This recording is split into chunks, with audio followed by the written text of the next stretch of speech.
जय हिंद सर। मैं cadet Mukul Bangwal from Uttarakhand directed.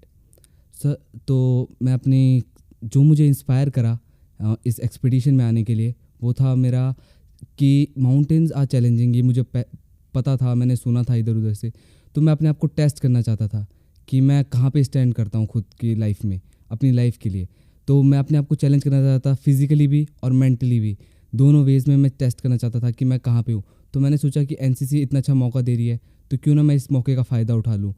और इससे अच्छा मौका कहाँ मिलेगा, एवरेस्ट पे, सबसे वर्ल्ड की सबसे ऊंची चोटी पे।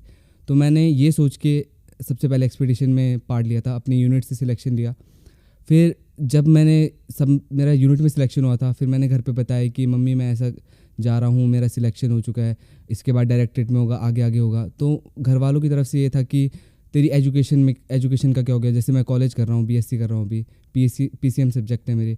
तो घर वालों का ऐसा था कि पढ़ाई का क्या हो जाएगा, पढ़ाई छूट जाएगी, क्योंकि ये लंबा 1 साल का होने वाला था एक्सपीडिशन पूरा। इसमें हमारा पूरा 1 साल से ज़्यादा लग गया। तो उसके बारे में उन्होंने बोला कि फिर इसका क्या होगा।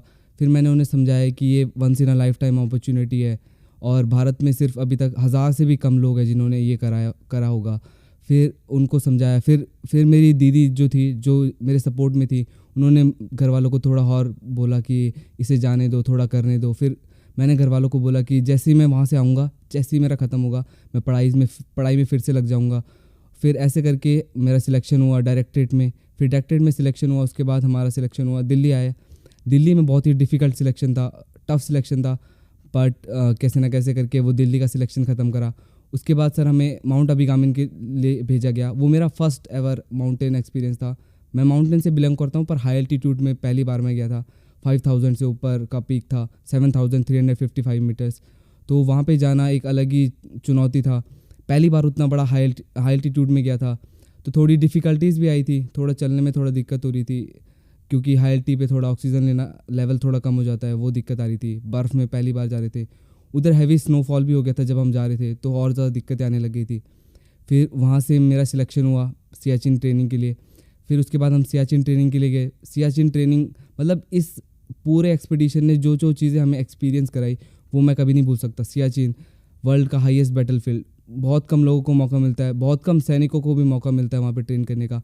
वहाँ ट्रेनिंग करने का मौका मिला। वहाँ एक्सपीरियंस माउंटेनियर, मतलब जो इंस्ट्रक्टर थे, उन्होंने 20-20 साल माउंटेन्स में गुजार रखे थे, उनसे सीखने का मौका मिला।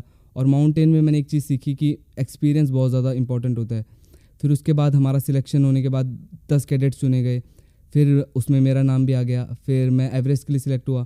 फिर उस टाइम पे तो बहुत ही खुशी हो रही थी जब मैं सिलेक्ट हुआ था, मतलब एक तरह का सपना मेरा सच होने वाला था। फिर उसके बाद हम काठमांडू आए, वहाँ से जर्नी स्टार्ट हुई सर।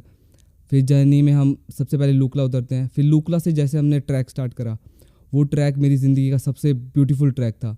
मतलब इतने अच्छे व्यूज़, इतना अच्छा, मतलब ब्रिजेस से जाना, ऐसे इतने लंबे लंबे ब्रिजेस मैंने आज से पहले कभी नहीं देखे थे। और वो ब्रिजेस ऐसे नहीं थे कि एकदम मतलब ऐसे झूलते रहते थे, हवा आती थी तो ऐसे हिलते रहते थे, बिल्कुल हम चल रहे हैं और ब्रिजेस हिल रहा है, डर लग रहा है कि गिर ना जाएं।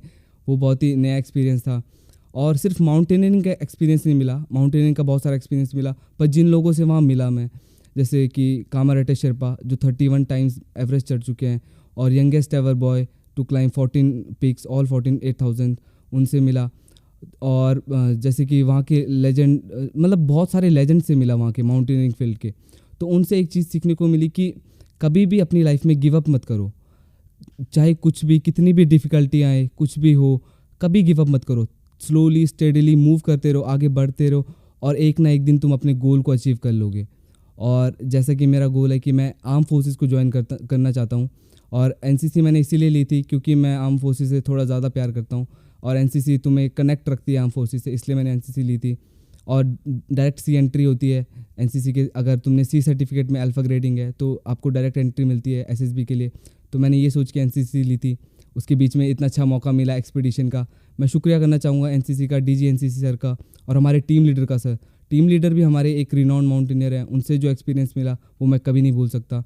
और मैं चाहता हूँ कि मैं डायरेक्ट सी एंट्री दूँ और एसएसबी में बैठूँ, और एक दिन अपनी वर्दी पहनूँ सर, आर्मी की, और एज एन आर्मी पर्सन अपने कंट्री में सर्व करूँ सर।